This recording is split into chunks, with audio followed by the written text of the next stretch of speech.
The establishment of that free education made a giant step in my life. Because without it, I would not have stepped to the door of school.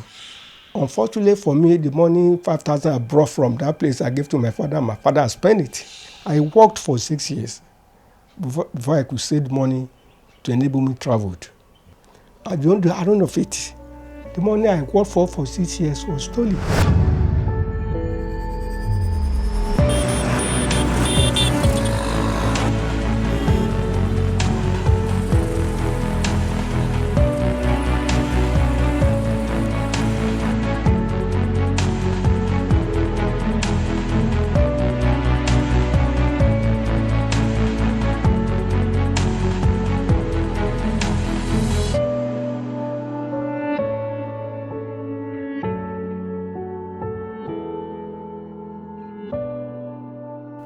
Then when I went to American Embassy, the condition is so much, I cannot fulfill it. Go and bring your bank account, go and bring this, go and bring this. Then I went to Europe, Belgium. Belgium, there they call them Benelux. Luxembourg, Denmark, Netherlands. If you take one visa, it covers 6 countries.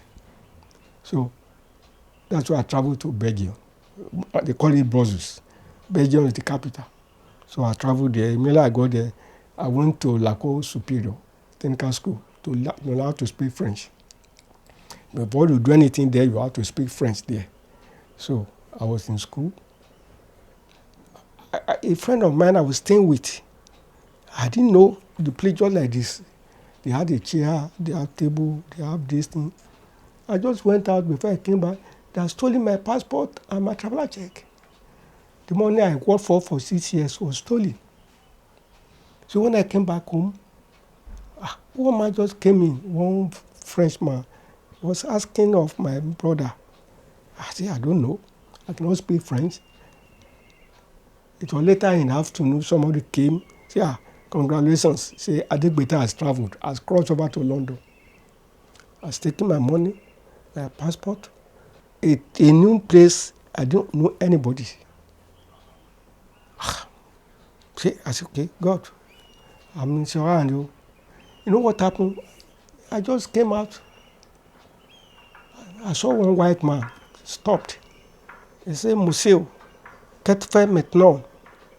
What are you doing here? Are you looking for a job? Travailler ici. I-C-I-A. You are spelling French to me. And I agreed to follow him. That was the day I started working in Europe. My dear brother, I worked from 2 p.m. to 4 a.m. in the morning. So that means that I worked 14 or 15 hours washing dishes, eating leftover, drinking wine, the leftover in the kitchen. Because I was staff for 2 or 3 days before I got that job. My dear brother, within 3 months, I had saved enough money. The one the man took over, stolen away, within 2 months, I've recovered it. Within 2-3 months there, I bought a car. I sold the car when I was traveling to US. See how God is so merciful.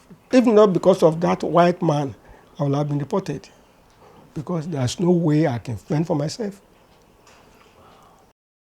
Even when I got the visa, I had 2 or 3 courses on my mind. Marketing, business admin, and accountancy. I just went for accountancy. I had my BS in accountancy, and I went for master in finance, MBA in finance. That was 1980. I had my first degree in 1979 at Southeastern University. Then Federal City College too. It's now they changed it to Federal University of District of Columbia now. They call Federal City College there. So everything was it in this I had my education. I went into school politics when I was in school. They call it Mr. University in the US. So we are about 12 or 15 of us who ran for that office. I won. I was given a scholarship for 1 year tuition fees. Are you getting what I'm saying now? Then, in the process, I was a taxi driver then. When I going to school, I was driving a taxi in the morning, in the afternoon, in the evening. A taxi driver full time is one of the best jobs in the US as for a student. Before I could have my driving license, I spent about 2 years before I could pass it. It's like you are going to University of Cambridge to pass your driving license, driving test. So when I had it, the second day I went to taxi office. I rented a taxi. Weekly something they just give you. You join anywhere, either blue top, black top. So I went in for the black one. So that's what started my life. So immediately after finishing the schooling or whatever, the Federal Civil Service Commission came and I was employed to work in Nigerian federal government service. I was given ticket that I should come home 6 months later. That's why I came back home. When I came back home, I was in Koyi working as accountant 1, Federal Ministry of Finance and Economic Development. So that's what I did until I retired. So basically, I really enjoyed the best of free education. Basically, I can thank God for that. Maybe that's why my daughter went to this Dolly Foundation. I don't know. I'm very proud of her too. Is that part of your story that actually inspired me most? I think I should be 13-year-old around that time, and we were on holiday. So I came home from the boarding house, and it fell into in one of those weekends that you normally come home after maybe you travel down from your workstation. And I said, Daddy, my shoes are tight. I never knew you were going to take me through another. You were like, wow, there are children of nowadays. In your own days, there are shoes. I think we started the meeting around 9 p.m. It was on Friday. He started telling me of how growing up you suffered.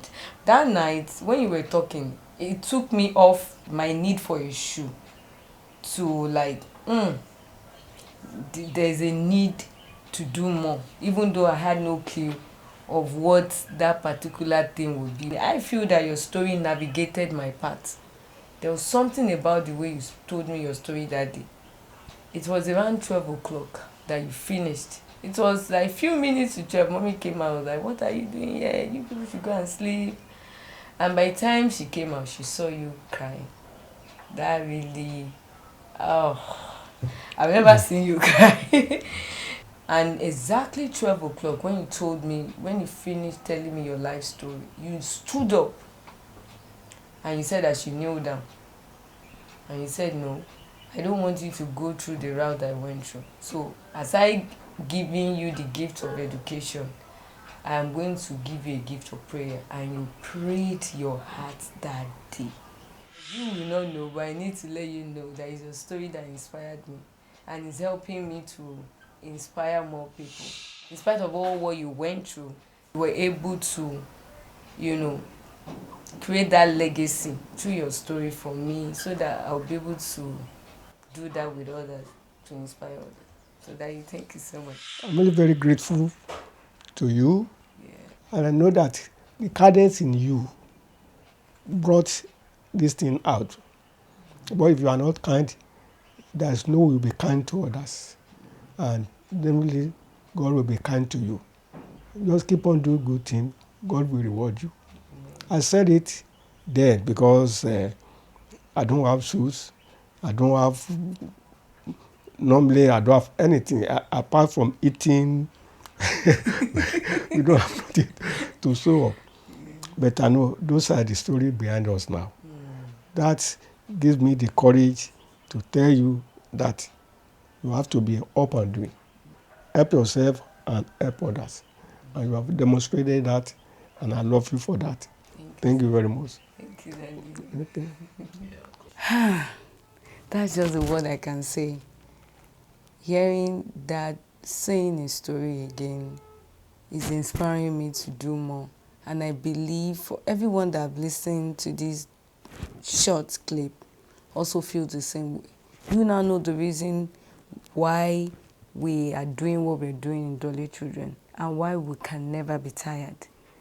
I want to use this medium to thank everybody, all the supporters, all our friends, all our partners, all our volunteers, our board members, our mentors.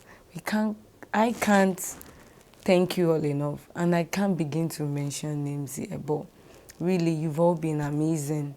Without you in this journey with me, with us, I believe we wouldn't have come this far.